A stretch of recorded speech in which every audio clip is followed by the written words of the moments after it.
There's a 100-year-old double barrel up on the map that you don't want to cross, boy, it's all you can have. There's always someone selling, there's always something new. Get out of the way, progress is coming through. I'll take dancing roast and a little bit of clatter. If it's tried and true, that's all that matters. Some things don't get better. No, some things don't get better. Don't improve. Some things you just can't stand to lose. You'll have it forever and you don't give a damn. They don't make them like that and it sure ain't by hand. So keep your new version 2 point whatever. If the former still works, what's the point of the latter? Some things don't get better.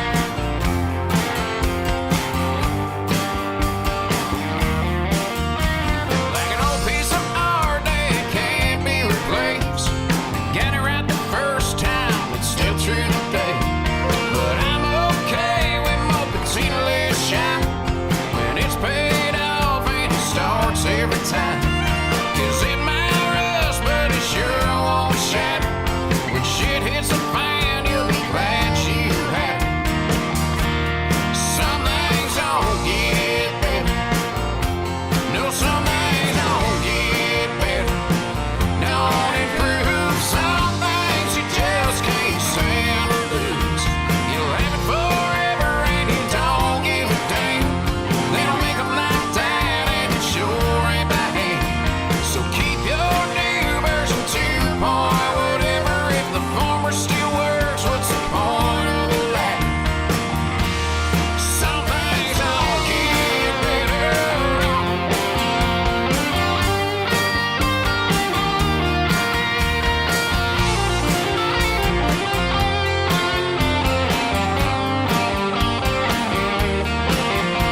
Like you and me, baby, we're still going strong. Where you go, I go, honey, all day long. Still don't know how I did it, I'm so lucky to have her. 'Cause she tells me I'm sexy when I get a little fatter. Yeah, some things don't get better. Some things don't get better. No, don't improve. Some things you just can't stand to lose. You'll have it forever and you don't give a damn. 'Cause they don't make them like that and it sure ain't by hand. So keep your new version 2 point whatever. If the former still works, what's the point of the latter? Some things don't get better.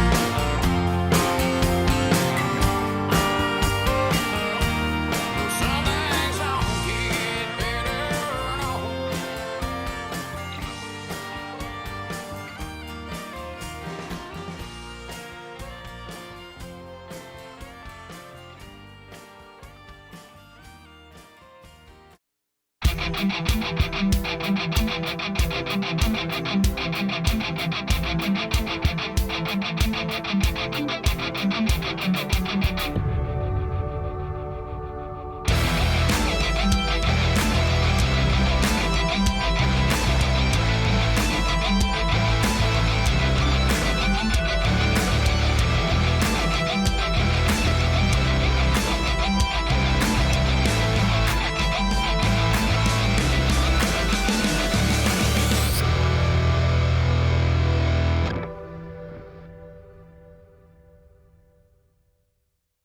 All right. Hey, good evening, everyone. I'm Tom Lamog. I'm a volunteer instructor with Guitars for Vets Cyber Chapter and with Cav Arts, the Challenge America Veteran Arts Community.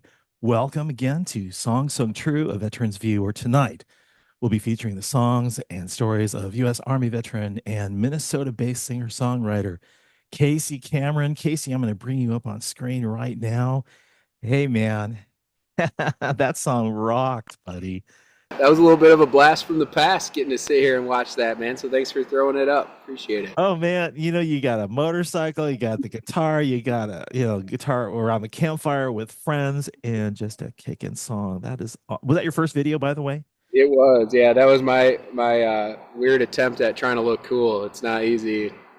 especially if you're me, man. So No, you looked great, and you sounded great as well too. Hey, it looks like you're sitting. That's not a virtual background now, is it? Where are you? oh man, I right now I'm in South Central Nebraska at a very hidden location where we do some recording, and we had a studio session out here with some good friends today, and it's so beautiful this time of year that I feel like I'd be remiss if I sat inside right now on a night like this. So we're sitting out here on the porch of the studio and outside of Whole Ridge, Nebraska right now. So.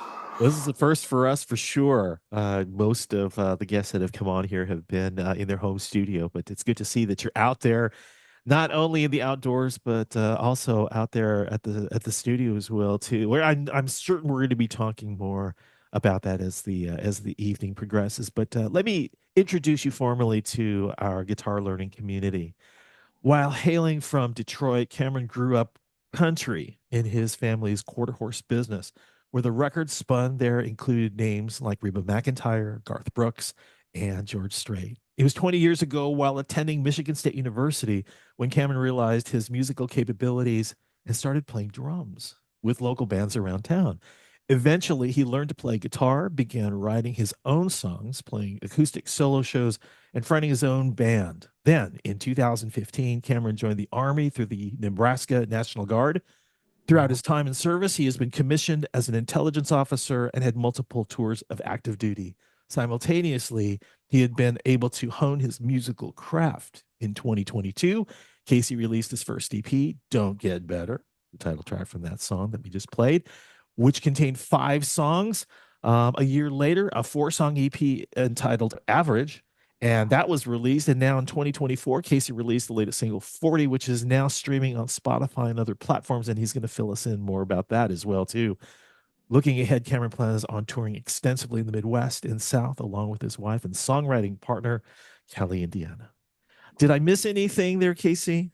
No, that was that was pretty good. That was pretty good, man. Yeah, we're looking forward to the release of our third album here, which is our first full studio album, a 10-song record here in October. We got 2 singles out off that thing, and the third one that comes out this Friday. So we're trying to keep this train rolling along, man.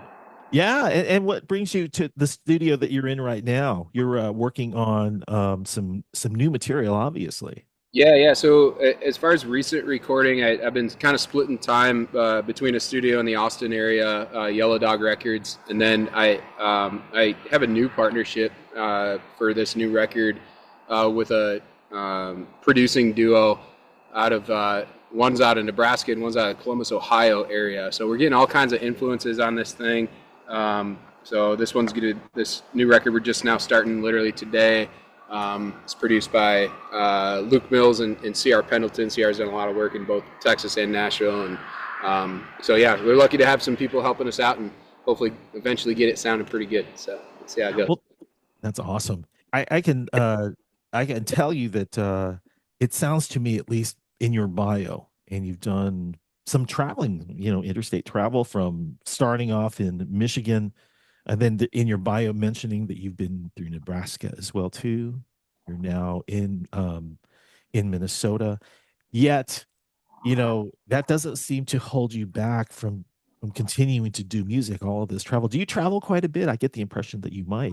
I do, yeah. I'm on a tail end of about an 8-day run between shows and rehearsals right now, and then we spend as much time on the road as somebody will pay us to open the cases up and play some guitar, man. So we try to keep busy. We'll probably be on track for close to 100 shows this year by the time we wrap up 2024, and then starting to book 2025 right now. It's starting to fill up slowly but surely. So we got to stay busy, man. That's the only way we get to make these records now anymore, because with everything being streaming, you got to be out playing the live shows in order to pay some bills. And so we try to hustle a little bit and keep the guys in the band fed.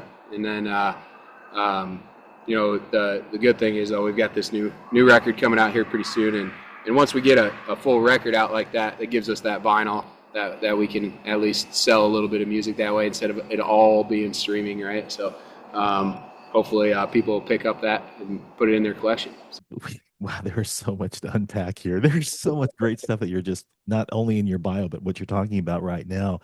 Our guitar learning community We originally put them through teaching them how to play guitar.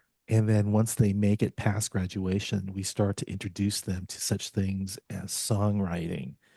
And I know that one of the things that you and I spoke about probably about a month ago or so is, I got this song, and I really, really like to, share it with everyone and see, if we can kind of maybe collaborate on finishing it, Yeah. which is a first for us. Now, you've written a number of songs. Do you typically collaborate with others, or is it something that you enjoy doing on your own, or? Yeah, if I get a chance to, I absolutely love to collaborate. I do write a lot on my own, but again, I mentioned producing partners and stuff. We're gonna be working with them a little bit, and that's where most of the time I bring kind of a mostly what I consider a finished song. But every time you get it in the studio, it changes in some way. We'll rewrite a bridge, we'll rewrite a hook, something like that, and it usually finds itself, walking away feeling like it became a better song for it. But so yeah, in music, man, collaboration is everything. It's about who you surround yourself with. It's the influences you have growing up, and the life experiences that go into that song. Usually there's something that happened that becomes the start of a song, right? Whether it's army stuff or just life stuff in general, relationship stuff is clear. Keep in mind, I'm a country music Americana artist, right? So it's all going to be pretty personal stuff, so. Sure. I want to go back to, your first song. Let's talk about that song. Can we revisit how that song came about, and maybe kind of you can set the stage for songwriting? Maybe you can talk us through what were some of the earliest memories of putting that song together before you actually sat down and write lyrics and such. Yeah, so that song was just born out of the concept of what it's trying to say, and I was just probably feeling a little nostalgic at the time. Like I said, that song was written quite a while ago, probably close to 10 years ago now. But yeah, it was kind of an age where like we're always hustling to get newer, better stuff. You know what I mean? When it's cell phone coming out every 6 months, it feels like you're obsolete, or computers or vehicles or anything like that. And I'm originally from about an hour outside of Detroit, and so obviously the big three, and auto workers and Detroit steel and cars and everything are a really significant part of my growing up, and a lot of friends that worked in that business, and some of the coolest cars out there are the oldest ones that still run, right? So For sure. there's a line in there that talks about, if it's paid off and it starts every time, it's probably doing the trick, right? So, and literally, million-mile vehicles still doing the job. And so, that was just the concept of the song, and I thought it'd be cool to try and bring something together where, it's okay to slow down a little bit and hold on to the stuff that you really enjoy instead of just constantly trying to find the newest, best thing. Absolutely. Do you remember in your youth doing any type of creative writing that kind of helped you get to this path of lyric writing?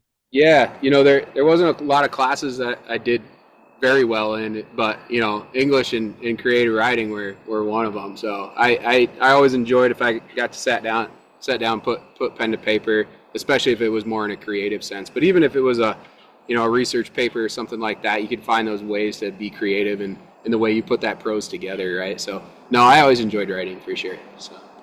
Do you remember anything from your youth that it's like, okay, oh, cool, this is the first poem, or the first writing that you were most proud of, and maybe you can even share with us who you shared that with, just to say, I could do this. Do you remember anything like that? Oh man, in terms of songwriting, I don't know, because the tough part with poetry, I never sat down and really tried to write like poetry. I don't think, unless it was a school assignment, like putting together a sonnet or a haiku or something like that, right? But honestly, I don't know as I had a moment until more recently where I sat down and I sat back and I looked at something I'd written and was real proud of it. And the reason is that it's such a progression. If I went back and, matter of fact, I was cleaning out this like storage locker thing recently, and I found an old notebook that was some of my first attempts at songwriting, and most of it's garbage. And so They'll start somewhere though, right? yeah, well, and I take that, I take that back a little bit too, because one man's garbage at one point in his life, that song might have been pretty cool to me when I was 21, right? But I'm 40 now, as the album would indicate, and so that at 40, I'm writing a very different type of song than I was when I was 21. Sit down and look at some of the stuff I wrote when I was in my mid 20s. It's probably talking about trying to meet the hottest girl in the bar and have the truck that's the coolest looking and goes the fastest and all that stuff. And there's just different things that are important to me now. You know what I mean? So but it is for that reason. It's fun to look back and watch that progression, right? And so going from more kind of bro country stuff to really trying to be more of a soulful songwriter for sure. So okay, well, real good. So we talked a little bit about the beginnings of lyric writing. Did you come from a musical family? A little bit, yeah. So the ironic part is not necessarily in my immediate family. I think both my sisters would tell you they can't carry tuna in the bucket. They're not as bad as they think they are, but I tell you what. So I had I have an aunt and uncle that are about 50 years in the music business right now, with a rock band that's been pretty successful around Michigan and surrounding states. Called Livewire. They're super awesome. My uncle's a drummer, and my aunt Pam's a bass player and lead singer, and they're super cool. But no, not so much in my immediate family. My dad actually he can sing pretty good, but you got to catch him when he doesn't think anybody's listening. You know what I mean? He's singing along to a George Strait record or something like that. No, so here and there, I think Dad played a little bit of accordion of all things when he was younger, and just kind of got away from it and stuff, but. Yeah, it's definitely been something where I'm kind of a black sheep in the family, especially with as much as I play music, right? I have a tendency to get attached to things, and when I really like something and I enjoy an experience, I tend to take it a little too far, So, hopefully y'all out there that are going to watch this and are listening now and are starting to play around with guitar, you're starting to experience that moment where you get a song, start to finish. You're like, that was pretty good. I think I could do that in front of some people, but let me warn you, you do it in front of people and they like it and you like it, you're in for something. So be careful how much time you got to commit to this thing. Genie out of the bottle. Yeah. Exactly. You can't put it boy. Well, you look like you're having fun at it. I mean, I stopped by your website and checked out the recordings that you've made and the videos and the photos, your electronic press kit. Man, you're all in. You're all in with this stuff, which is awesome. But what do you say we go ahead and take a break right now for one of your songs? Sure. Go ahead and tell us a little bit about what it is that you're going to play, and go for it. So since we got things started here, Tom, with talking about songwriting and starting songwriting and in a progression that happens, I've got a song that was on the last EP that we did down in Texas, and this song is kind of a cool fit right here because the whole song is about starting out as a songwriter. The song is called Man from Tennessee. And ironically, this is a guy that I met when I was living in Southern California for a little while. And I was playing drums there a little bit, but I started playing guitar more and more, and I started writing more because I had a lot of time on my hands. I lived out there on my own doing this side gig job. And there was this old boy that worked doing kind of open mic stuff and some booking things for a club in Huntington Beach, California. And I came across him because I went out to one of the open jam things that he did on like Monday nights or something like that. And played guitar and sang a little bit. Probably one of the first times I ever did it, where I got out from behind the drum kit. He said, that was pretty good. Do you write songs by chance? I'm like, kinda, but I don't think they're any good. He's like, well, Thursday night is songwriter night. Worst thing, you just come out, you pick your best one, you sit up here and you play one, and we'll let you know if it's no good or not, and then we won't have you back. And luckily, he did a little bit, and and then I ended up playing there quite a bit, and even had a little bit of a band going by the time I left SoCal. So this one is all about Tim encouraging me to play my own stuff and get that going, and then playing it in front of people. And again, like I just mentioned a couple minutes ago, you kind of get that bug a little bit because there was other people in it hanging out, drinking beer at the bar that kind of liked it too. So it was on from there. So Man from Tennessee, then? Yeah, Man from Tennessee. Casey Cameron, everyone.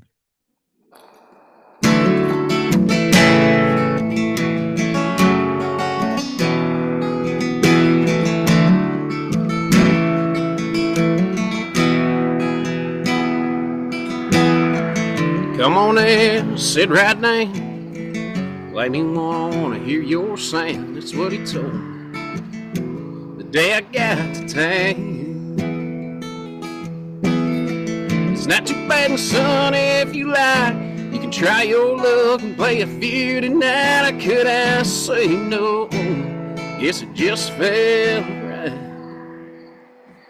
So I put my pail up on the front of the stage and picked a few for loose dollars and change. And I drank a beer with a rowdy crowd. It hooked me in, man, it changed my life. I started chasing crowds under neon light. If you better look out, you know where to find me. Since I met that man from Tennessee.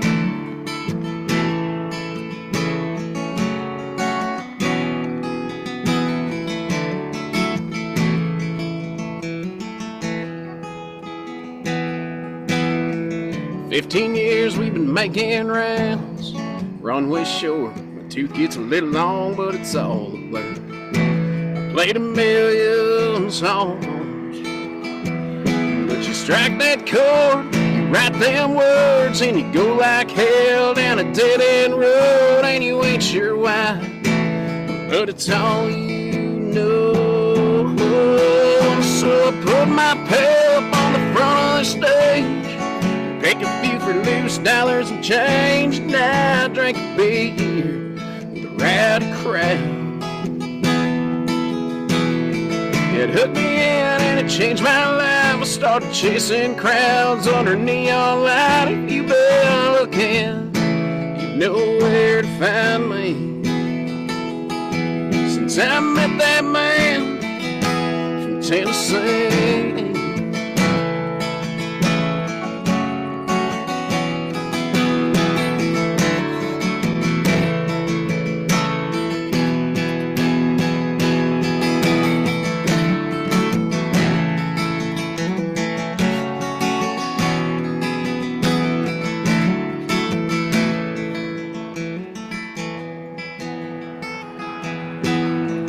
New day comes with a blinding light. You find a buzzing phone and a warm bush light. Man, Tennessee's calling and needs a favor tonight. I got this young kid starting out, and he writes some songs. He's brand new to town, but he's got that sound. Could you help him along? And so he puts his pail up on the front of the stage. He picks a few for loose dollars and change, and he drinks a beer with a rowdy crowd. I watch it hook him in, and it changes his life. He starts chasing crowds under big spotlights. If you better look out, yeah, there's a long line like me. They're asking to meet the man from Tennessee.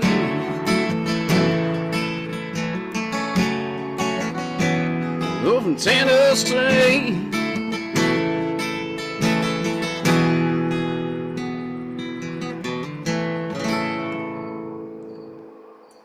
All right, Casey Cameron, man from Tennessee.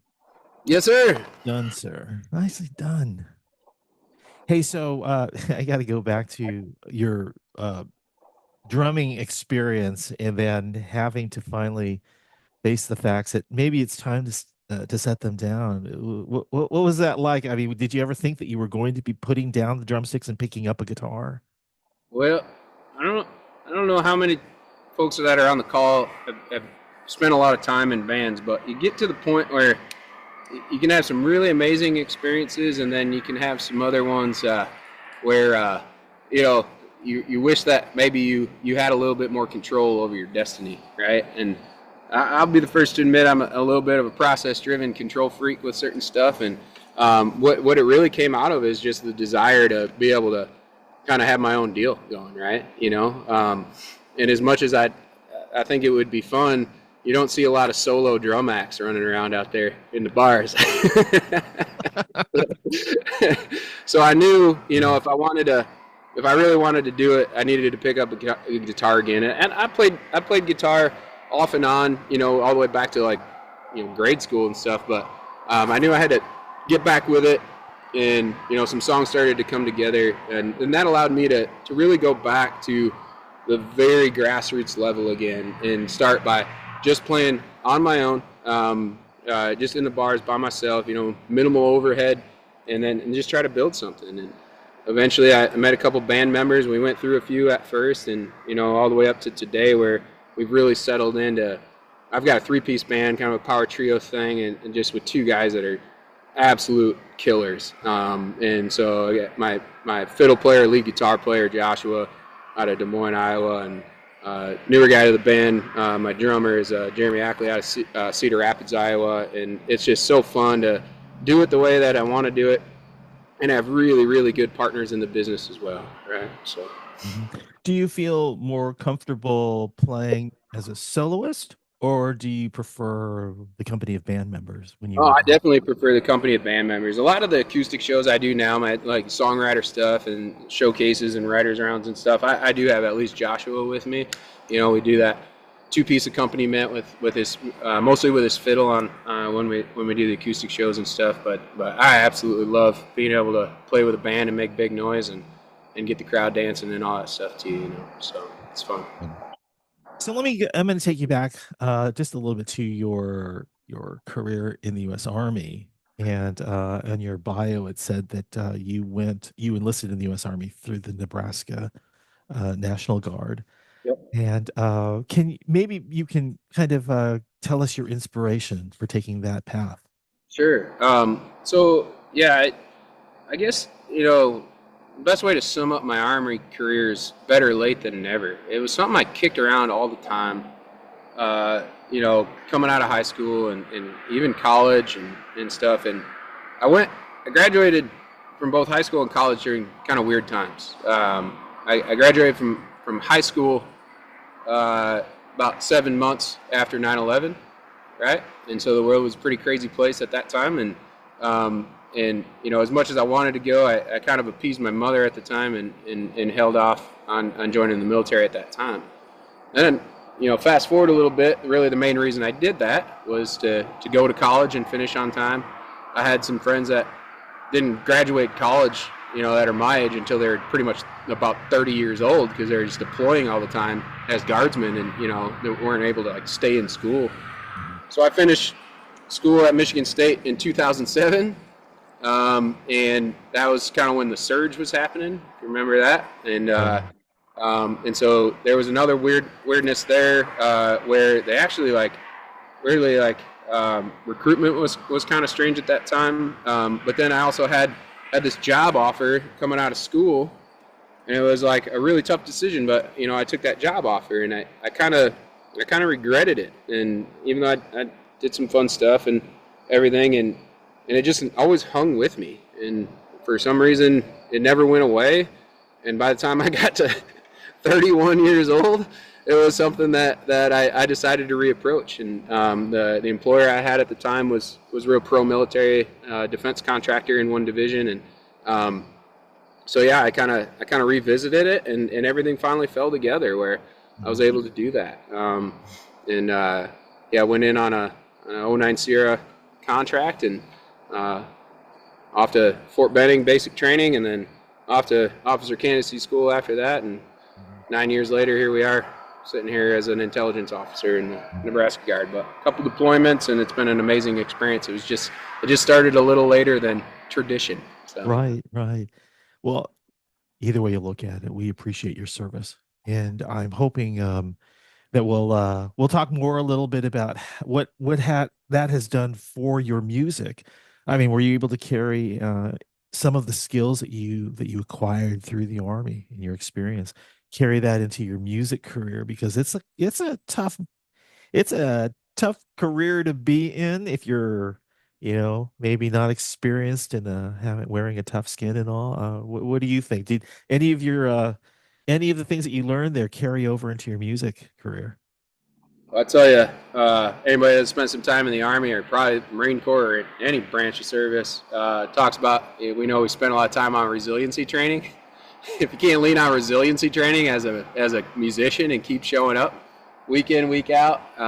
That's one skill that really comes top of mind with me. And then, more on the funny side of things, like if you were to ask my bandmates and any of the venues that I play with, when they see my setup and they see my gear come out of the van, dress right dress is probably the name of the term or the name of the game that makes its first impression. My stuff is pretty squared away, and I try to have good gear and replicate that sound. It's all about maintaining your equipment, right? And I do that with music too, because every time I open the cases up and I pull my guitar out and pull my microphone out, I want it to sound as good or better than the last time we did it. You know what I mean? And if anybody's ever been up on a stage where you got a XLR cord that goes out or something, or a microphone that just won't turn on, it's all usually because there's not a very good process behind maintaining your equipment. That is so true. It's so true. So yeah, for those of you who are interested in doing, the performance aspect of singer-songwriter,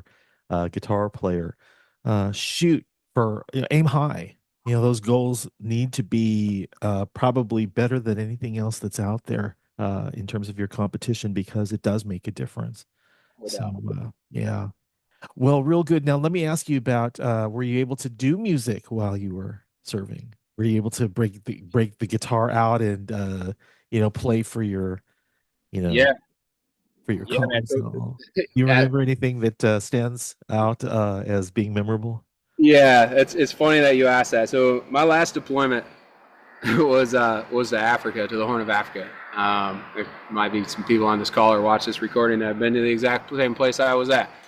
But that deployment was from 2021 into 2022. And if you remember what was going on in the world there, we were still wearing a lot of masks. We were still getting a lot of shots in order to stay in the military. And there was a lot of things going on. And one thing that was not going on for overseas deployments, particularly in a location like that, was USO tours and MWR stuff and Armed Forces Entertainment, all of that stuff. So we were kind of on our own for that. If we wanted to have anything fun happen on things like 4th of July and Christmas and all the things we were there for, we had to kind of do it ourselves. And so I ended up being lucky enough to come across a couple of guys that were pretty good musicians, and we put some cover sets together and stuff, and had a lot of fun doing it. And then ended up doing one of the shows we did was the 4th of July celebration. It's at Camp Lemonade there. There's about 4,000 service members on the ground there, and it swells to a lot bigger than that at times. And during that time, that was the situation. And so, yeah, ironically, that was probably one of the bigger crowds I've ever played to, fronting a band at least. And it was 4th of July deal, so we had to play some good patriotic country music out there, and they do a great job. They got a really cool production crew and stuff, because normally they got AFE that's coming through, and they usually get some pretty big names that come through and play that stage, especially for 4th of July. But they were stuck with us, but it was fun for us, and I think everybody had a good time. Oh, what a dream that must have been, for sure. Well, I'll tell you what, Lee, I think we can go ahead and take a break, because when we get back, we got to get still into the whole songwriting aspect of what you've been up to.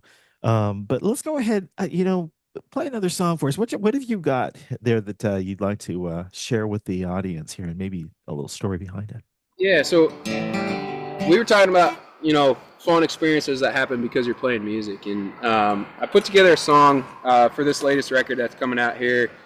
And this song actually comes out on Friday. And not only when this thing lands on Spotify or wherever you stream music on Friday, it's also going to be the day that the album actually becomes available for pre-sale on my website.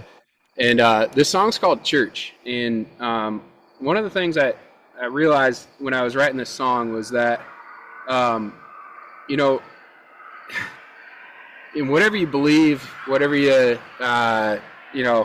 pray to, one of the things that you'll experience through music is that it can feel almost as spiritual as a religious experience, if not as much so. And so, the song talks about it, but because I'm a musician, I'm on the road all the time, and I probably don't go to church as much as my mother would like me to. But I like to think when I'm playing music and I'm writing some of these words, it's a pretty good substitute. And so we put together this song called Church, and it's talking about that parallel that happens. All right. Casey Cameron, everyone.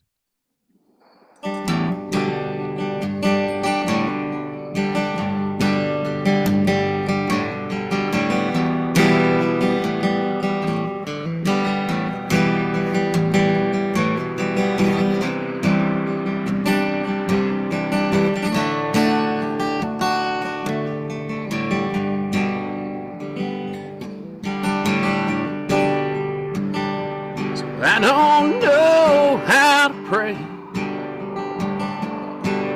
not sure the words you say. It's been a minute since I've been to church. Some say I lost my way,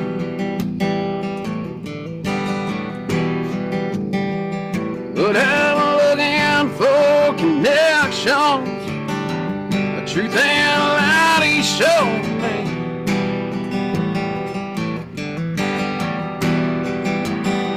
I headed to the church of country music. It might be the same thing.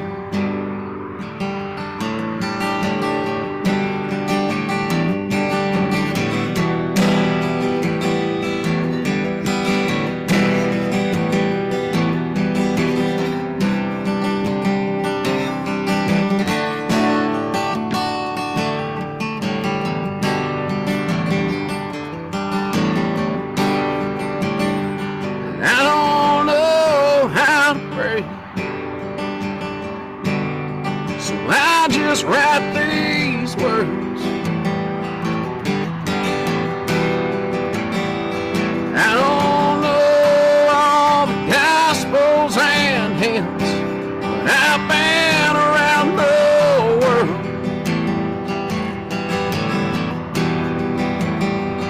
There's been one thing I know to be connected.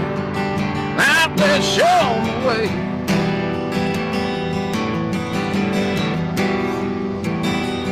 Headed to the church of country music. Might be the same thing.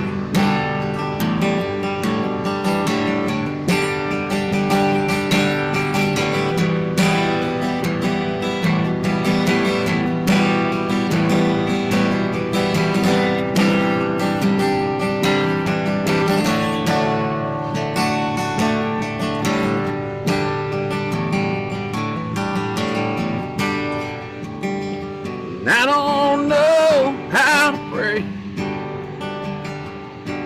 I don't know which words to say.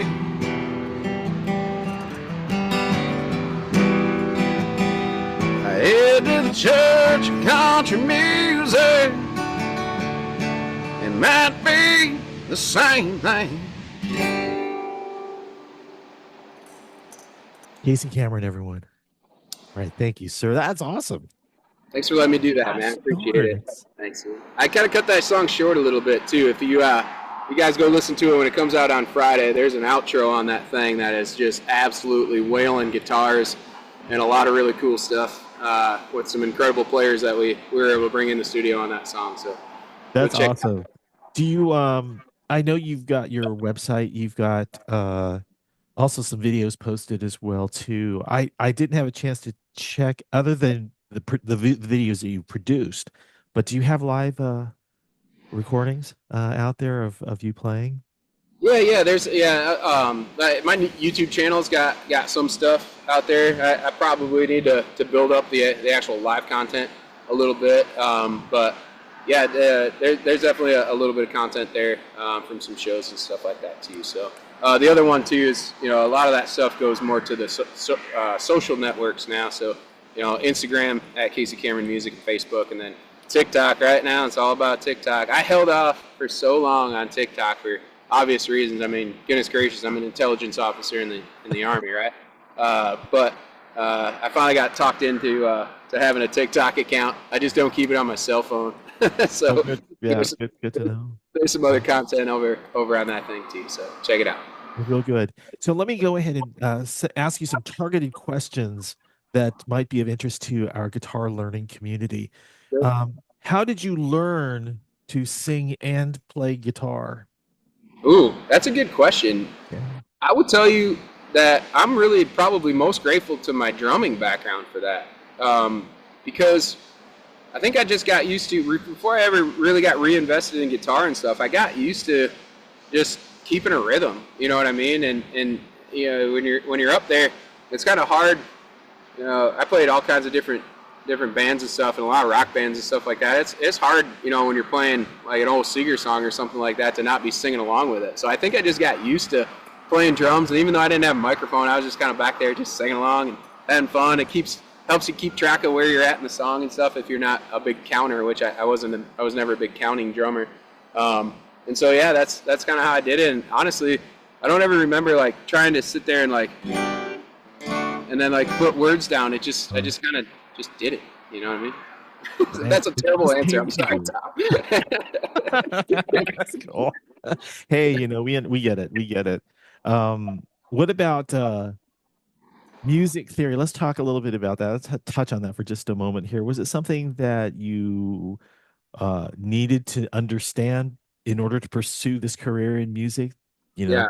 importance of, you know, reading music and notes, note values, rest values, and everything else that goes in with music. Yeah, so I don't read music. I'll tell you that straight up. And to be honest with you, I don't know a lot of singer-songwriters that do.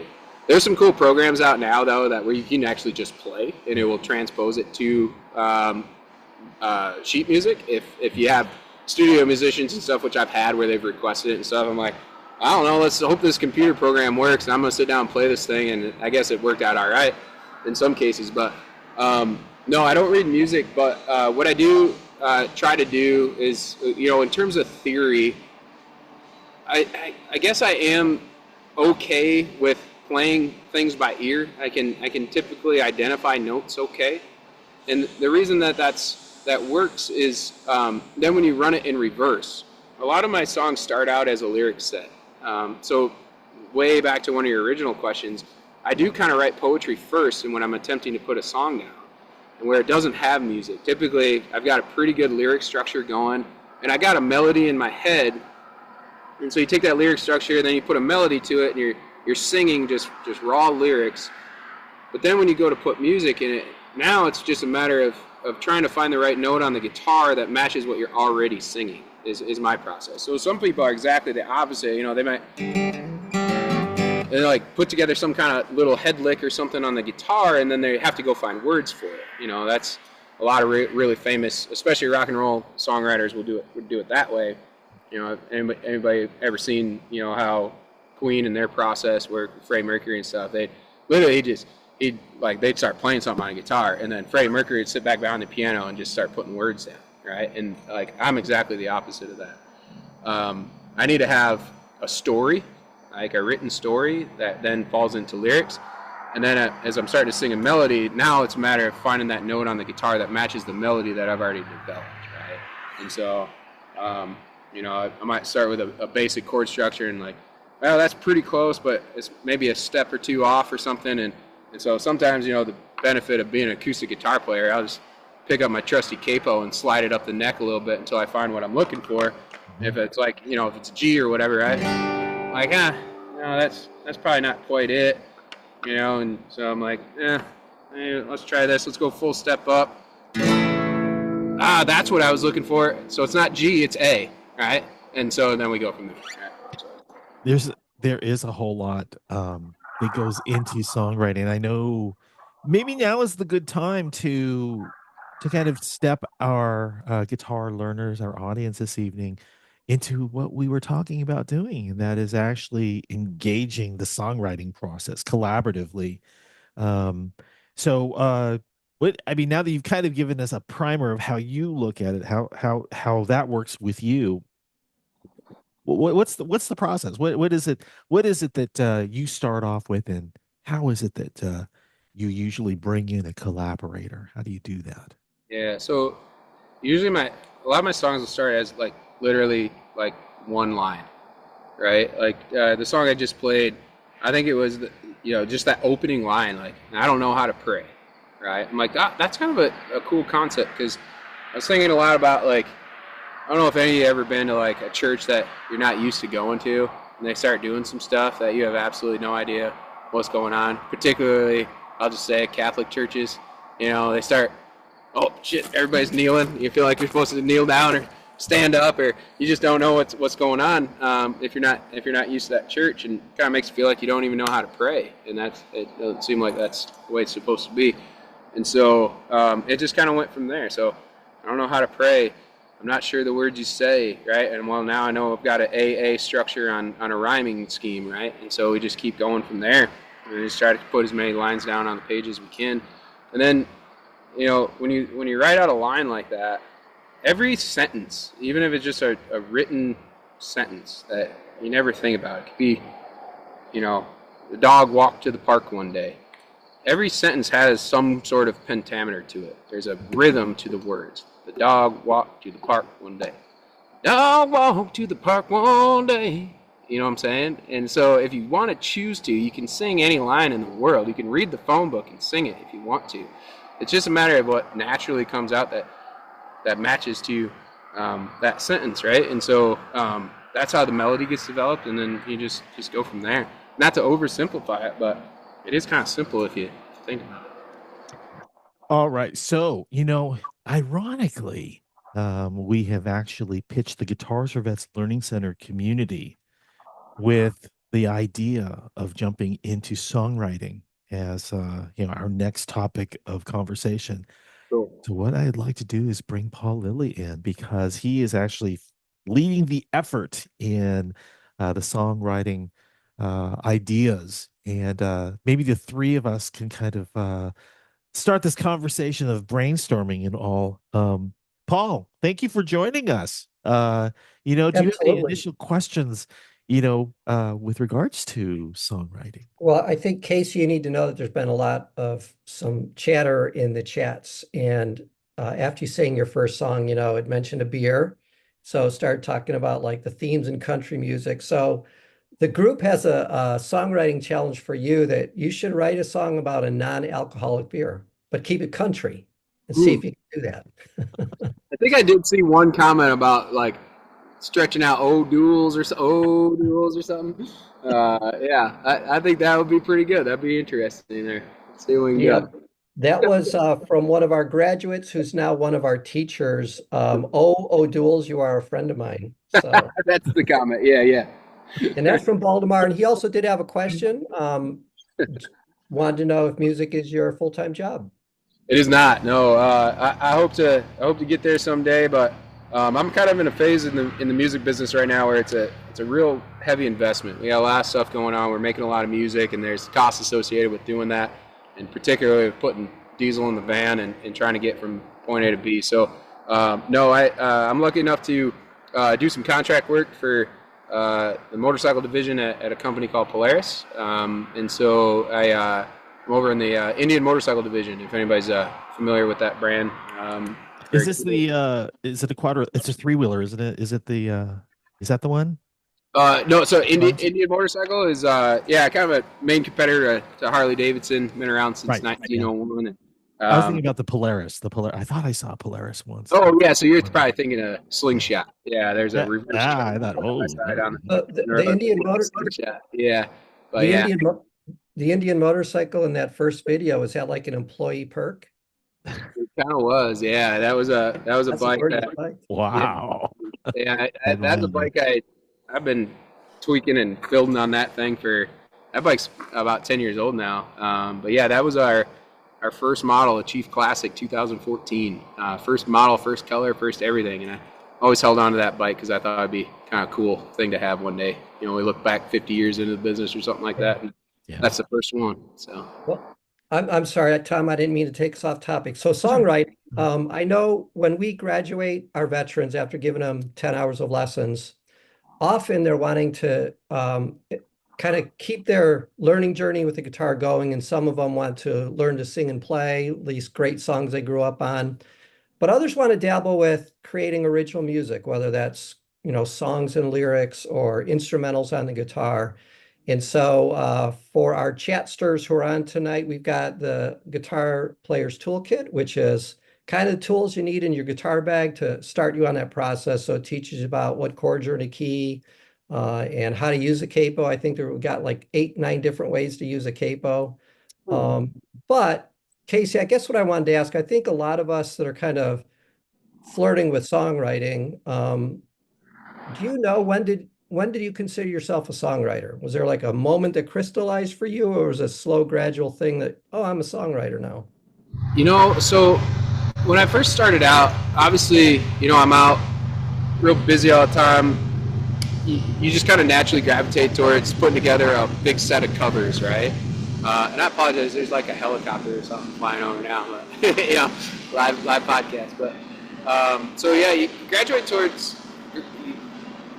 towards playing covers, and I had a ton of fun with that. But I always found myself, when I get a chance to go out and play shows with other bands and stuff, the guys that I really, really just had this super high level of respect for were the ones that were out, doing it for themselves, right? And selling records and creating a fan base, based on the fact that they write these songs and they pour their heart and soul into their music. And don't get me wrong, you can put a lot of emotion into a cover song, and you could do some really cool things, but it's just kind of like a next level when it's the words that you wrote, and it's the words you wrote about your life. And that's probably also the reason that I like country music and Americana music so much, is because they're so storytelling driven, right? And so it just kind of became a big goal of mine. Like, man, how cool would it be if I could sit up in front of a crowd and play for 90 or 120 minutes, and it was all my music except for just a couple real special covers that I put together. And that's kind of where we're at now, with the music career. And I'm proud to say that, we do that, and we've got some people that'll come out and watch a show, and I don't know as they'd be there if I was just another cover bar band, they'd probably be at the college town, getting wasted and doing that thing, right? So you're creating original art. Yeah, exactly. Sure. Exactly. Yeah. It's wonderful to hear, because there aren't a whole lot of bands that are out there doing original music, at least here in my hometown. A lot of cover bands, but when you have those artists who have their own material, it's handled real special. I'm hoping that you're seeing the same experience with what you're doing as well. Yeah, absolutely. Yeah, and you just think about all the bands that you're a big fan of. You know what I mean? And I'd be lying if I said there wasn't a dream to just continue to progress this thing and be able to play into bigger crowds. But one of the things that would mean a lot to me too is, and I have had, I got a couple things working now finally just for the first time, but one of the things that would mean a lot to me is to have bigger artists of some notoriety grab a song and put it on one of their records, you know what I mean? Because and so we're finally getting into a space now in both Texas and Nashville and stuff where we might be able to make some of that happen, but we'll stay tuned on that, and hopefully someday, right? So okay, real good. So let's do the songwriting thing. So you started off with the one line, and then you started to come up with ideas on how is it that you add to that. And are there aren't any rules. I mean, does it even have to rhyme? Does it have to? I mean, what are your thoughts on that? That's a good question. I've always had some sort of rhyming scheme, because what it does is it kind of helps me stay on task. I usually take a pretty traditional, as you can probably tell from the first two songs I played. I usually go kind of verse, chorus, maybe a little bridge or something, and round it out with the last chorus that maybe's got a little tag in it or something, right? So I usually stay pretty structured in my stuff, so usually it rhymes, but because that's the other thing too is there's the songwriter thing, but then there's kind of this middle ground where you do want to, the position I'm in, different strokes for different folks, but the position I'm in, I'm kind of trying to write a little bit more now for commercial application, right? Radio friendly stuff and things like that. And what, a good rhyming scheme does for you is it makes it memorable to people, right? And, hopefully can drive along and throw Spotify on and sing along with some stuff eventually, right? So just try to make it so it'll stick in somebody's head, get that little earworm, as they call it. So. Yeah, that's for sure. So did you want to play what you have so far for us to listen to? And then okay, everyone pay attention, because this is the audience participation section of our interview today. All right, so this is we got any dog folks in the crowd tonight? Yeah, I've got mine right here. All right, cool. I got mine out here with me too. He's only 3 months old, little blue heeler pup, but he's starting to learn. So I've been kicking around this song for way too long. And when I was talking to you, Tom, about how we want to structure this, and you told me you got some newer guitarists in the house, and you got a couple folks that want to write some songs. I said, well, let's give them something they can write. And now this is, I will tell you, this is a fairly complete song. But the reason I thought it'd be kind of fun to throw this thing up is because this song has been so hard for me to write, because it's a pretty fairly emotional song about dogs. Because what's not emotional about dogs, right? And I started the song like 5 years ago when I lost my pit that I had for 14 years, and he was real special to me. But I think I'm really close on this, but I feel like it needs like a cool bridge or something. And so what I'm basically going to do, guys, is like show you, really give you a peek into the locker room of some of the places where I get stuck on songs, because I'm literally like humming the sound that I want to create with the lyrics, but I don't have the words to match the melody, right? And so I'm probably going to get to the bridge of this song, and I'm going to hum something, and I'll see if you guys hear something, and like Tom said, he's going to put this out on recording. You probably won't, if you don't get it the first time, maybe go back and listen to it later or something. But if somebody comes up with some cool ass words that'll tie this thing together and make a bridge out of it, I don't know, we'll try to get you a songwriter credit or something if I ever put it into the studio. So we're starting on a new record now, and maybe this Long Live Good Dogs will be on it. So we're gonna go something like this, man.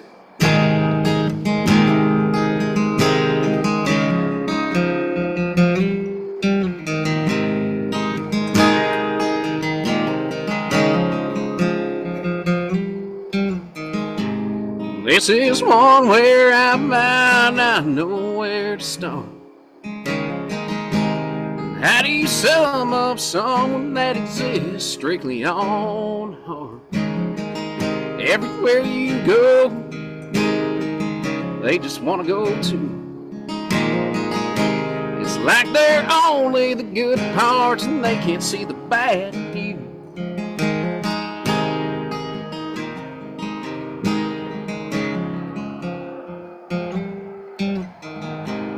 God made man and woman, and you might think that's a pair. Then he looked down, they kind of look lonely standing there. He went back to work on a gift that he could send. He truly smiled down when he made man's best friend. So long live good dogs. God bless my buddy and the times we shared. God bless making bad times good and wishing we would have more years if only we could. Long live good dogs. And 10, 12 years just ain't enough, no. But as short as they were, it's like we don't deserve that kind of friend, and that's for sure. So long live good dogs.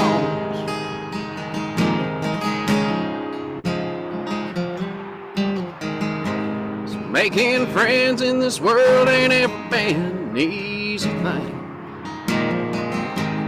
When you find the best one, it's more like he found me. Who might have rescued who, I guess it's a little hard to say. But in those big brown eyes, we're looking good either way. So long live good dogs. God bless my buddy and the times we shared. God bless making bad times good and wishing we would have more years if only we could. Long live good dogs. 10, 12 years just just ain't enough. Oh, but as short as they were, it's like we don't deserve that kind of friend. That's for sure. So long live good dogs.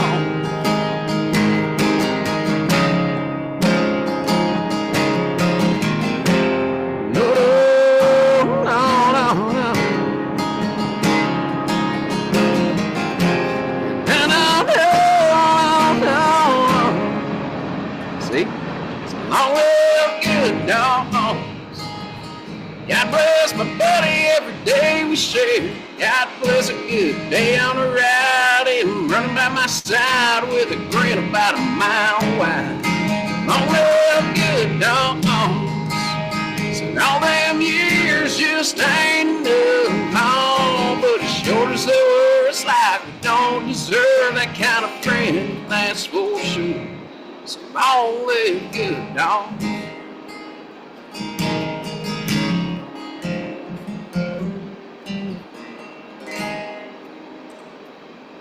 All right. Well, there's the song. And So what y'all heard there was, there's a bridge in there that just doesn't have words yet. I think I got a kind of a tonality to it that I just can't seem to match some words there. So it needs a bridge kind of that works with the melody but also ties the song together, right? That's what bridge is meant to do is, sometimes you use kind of a callback method where you go back to something, back to the start of the song, like I kicked around, I talked about in the beginning, the first verse opening line, I don't know really where to start but where to end, so maybe the bridge can tell us where to end and summarize this thought all together, but I just can't necessarily put my finger on it, so I thought I'd bring it here to the group and we'll see if we can put a bridge in a song. I think that, well, let me just throw this out there. It's just one idea. I've got my daughter's dogs here. We've got them for a few weeks while she's out on business.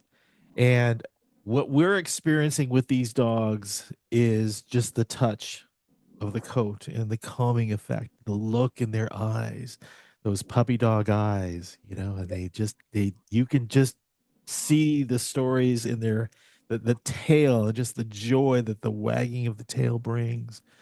Just being able to communicate that in a way that people can relate to, those physical features in their mind. I mean, that would be one way that I might approach it. But there's just so many different ways to do that. Who else has got some ideas for this one?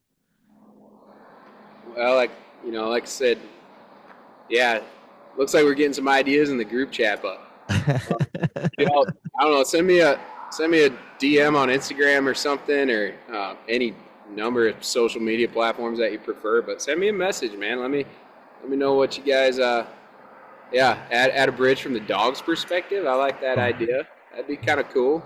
Yeah. Oh no. Yeah, I'd love to hear you guys' ideas. So we just thought it'd be cool to throw something out there and get your creative juices flowing a little bit. Yeah, real good. So I'm just curious how you came across like the chord structure itself. And I know that it's not always that's the first thing that anyone thinks of. It's just one of many things that goes into songwriting. But how did you arrive at the chord progression that you used? So yeah, and to be honest with you, I was when I originally started playing with this song or revisited it more recently, I was somewhere in here, like kind of thinking maybe it was up here like a B flat. So the other thing too with country music is there's kind of a core structure, and you get a lot of songs in G, obviously, C, D, all that stuff, and then B flat's been a big one lately. Like guys like Stapleton have used it quite a bit and stuff, and so you kind of can hear what I was talking about before when I developed that melody. Sometimes I'll hear something, I'm like, that's kind of got a melody like kind of similar to this other song, and when I first heard it, I was thinking it was going to kind of be here in like B flat or something. But then I started singing it, it was like, I'll never know. And I'm like, nah, that's like high and kind of chimey. Like I didn't really like it that much. And then, so I just kind of started moving it around the neck a little bit, and then landed it in G. And then, what I remember too is there's a Larry Fleet song that is honestly like probably top of my list, that one of the best songs ever, and it's called "That's Where I Find God." And I was thinking about this song, and dogs and all the things and emotions and stuff, and he does this cool thing when he plays it live, where he's walking that D string up, a step, but I knew, that song's in B. And I knew that was going to be way too chimey. So I'm like, well, what if I went like 2 full steps down and then still kind of played around with that kind of similar thing, and then like, oh yeah, there we go. And it just ended up being a match, you know what I mean? And so then you got a little bit of theory of relative minors too. Like, when you got a song in G and you kind of, you put that tag on the end of the chorus where you drop into E minor, right?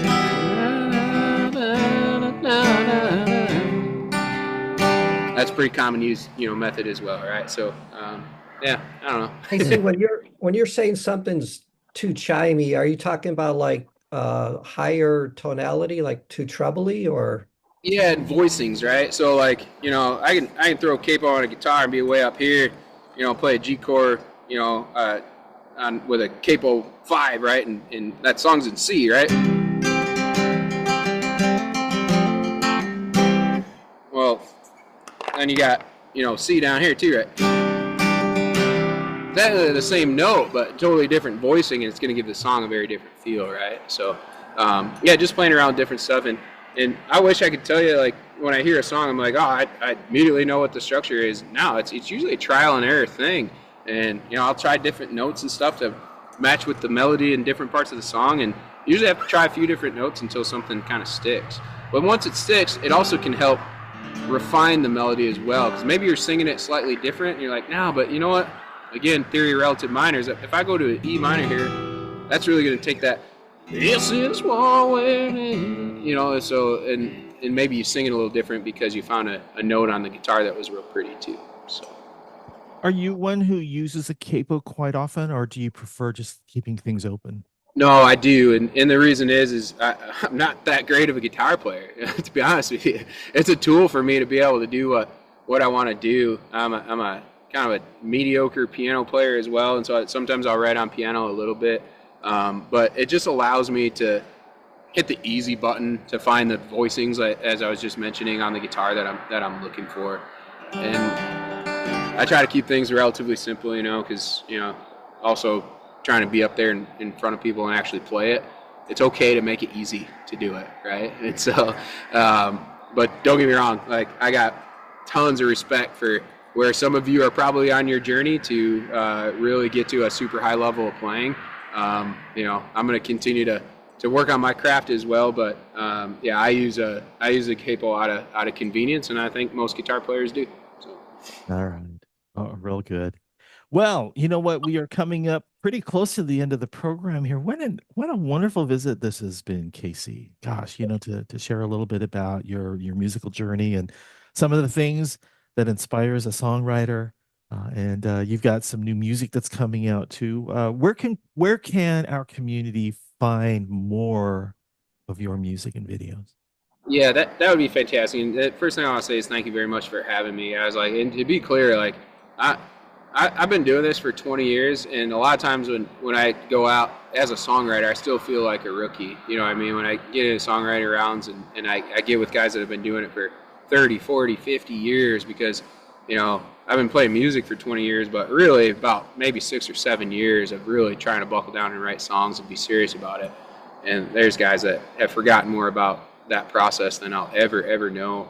And so I don't want to position this in any regard as like I'm some authority on songwriting, because I'm not. I'm still trying to learn myself, and I got a long ways to go. But for you guys to have me on here and talk about my process a little bit, I think it's really cool. And what is cool about it is, you can talk to somebody like myself that is still learning a lot about songwriting, and made a lot of mistakes and had to go through some stuff to try to figure it out. And if you guys, shoot me a note, and on socials, I'm at Casey Cameron Music. And if you didn't see it on the opener, the only thing that usually trips people up is I'm Casey, just the 2 letters. Like, Jones or Sunshine Band. So you can find me at Casey Cameron Music, pretty much as a handle on anything, Facebook, Instagram, X, I guess it's called now. But yeah, you guys are more than welcome to shoot me a DM, or even what I do a lot too. You talked about collaboration, Tom. The way that I do that a lot sometimes is iPhones are so handy, and I use the heck out of that voice note feature where I'll be driving. I spend a lot of time driving, guys. I have a van that is about 10 months old that has 40,000 miles on it. And so when I'm doing that, it's basically a safe method. You can just reach over and hit voice note, record with your phone sitting on the dash holder, and sing a melody into it. You don't even have a guitar, but you can come back to it and, hey, what was that hook that I was trying to figure out, or how did that melody work? And you can go back to those notes. And but the other thing it allows me to do is take those notes and send them off to other people. A lot of times I do it with my band leader and my fiddle player and guitar player Joshua, and I'll send this to him like, hey, is this hook any good? 9 times out of 10, he'll be like, nope, start over, bud. So delete. It's okay to tear the page out of the notebook and throw it out and start over again is what I'm trying to tell you. So, but thanks for letting me talk about it a little bit. It helps. Paul, are there any more questions that have come up worth mentioning? Yes. Just to restate that you went to Michigan State? I did. And we have someone who will remain anonymous from north of Columbus, and they just wanted to say OH. OH? Is that like O? No, it's not, is it? It means something else. OHIO. Yeah. Well, I did go to Michigan State. I'm not as hung up on schools from Ohio as our friends down in Ann Arbor, but I guess still a little bit. Oh, yeah. Oh, real good. Well, do you have one more song for us, or are you done? Because we could definitely love to hear one more if you got one. Yeah, I'll play one more for you guys, and then we can wrap up and give you your evenings back. I know we got some West Coasters out there where he's probably still got some evenings. The night is young. Yeah, exactly. About my bedtime here on an off night like tonight, over here at the Central Time Zone. But all right, what you got? So what I'm gonna play for you guys here is this is about a songwriter as it gets with this song. This is not a commercially acceptable song, but a lot of people have liked it so far. It is the title track off this new record we have coming out. It's out everywhere now. You can go listen to it now. All right. I sat down and wrote a song about a birthday that I had this past May that was of some significance, and I like to tell people, like, hey, don't be too scared. Sometimes musicians get hung up like, oh, well, the crowd needs to think that you're 24 years old or whatever all the time, so you're cool. But you know what? I'm 40.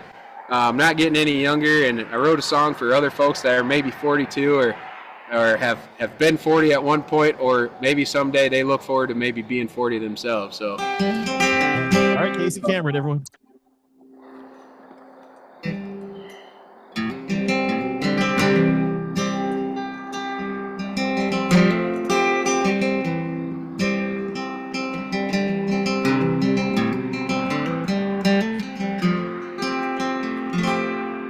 This is 40.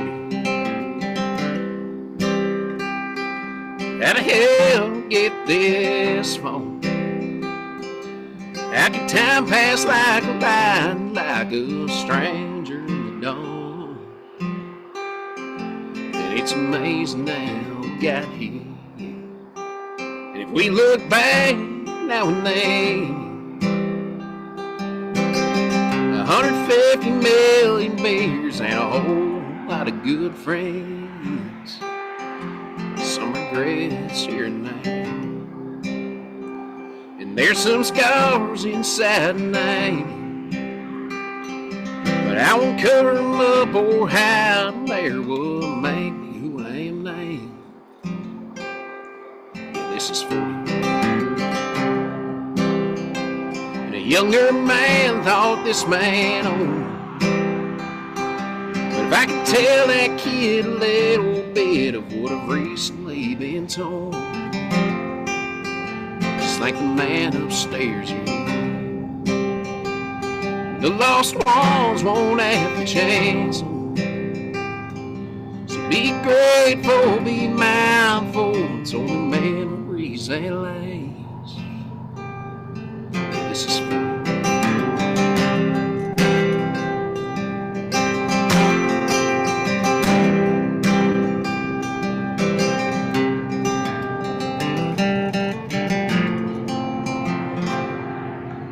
about the next one. Wouldn't that just be true?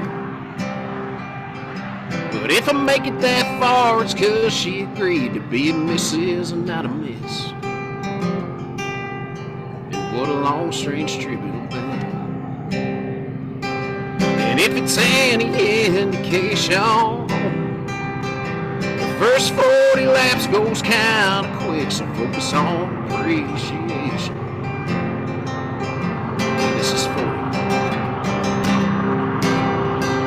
the younger man on this man old.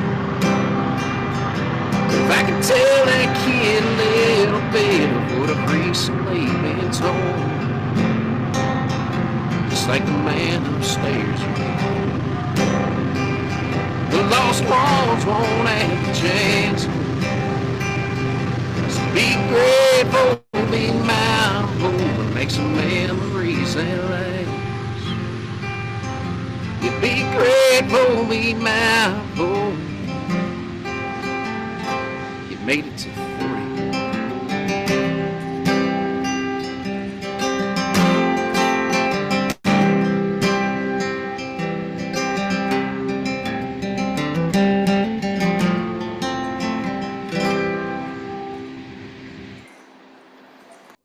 You know, Casey, happy belated birthday, 40th. You got some great times ahead of you, my friend. These songs, these original tunes, the stories within them, they're so relatable. And it's such a pleasure to have you on the show with us. So love to have you come back sometime. Give us an update on your tour and any new recordings and all that. In the meantime, best of luck to you. Best of luck to you, in your musical journey itself. And I'd like to now take a moment to just thank everyone for watching Song Sung True, A Veteran's View. We hope that you've enjoyed our conversation with Casey Cameron. Tuesday, October 22nd, we're going to be joined by Operation Iraqi Freedom veteran and Georgia-based singer-songwriter John Hensley when he shares his personal stories from his time in and out of the service, life as a singer-songwriter performer, along with songs he's written. Until then, be sure to check out our live event programming schedule at the Guitars for Vets Learning Center for our monthly iJam Play Along, which is next week, Thursday, the G4V Guitar Shop, co-hosted with my buddy Daniel B., the Guitar Brigade with Paul and company, and so much more. cavarts.org. It's free to all veterans, no cost to join. For Guitars for Vets and CavArts, the Challenge American Veteran Arts Community, I'm Tom Lamont. Thanks for watching, and good night.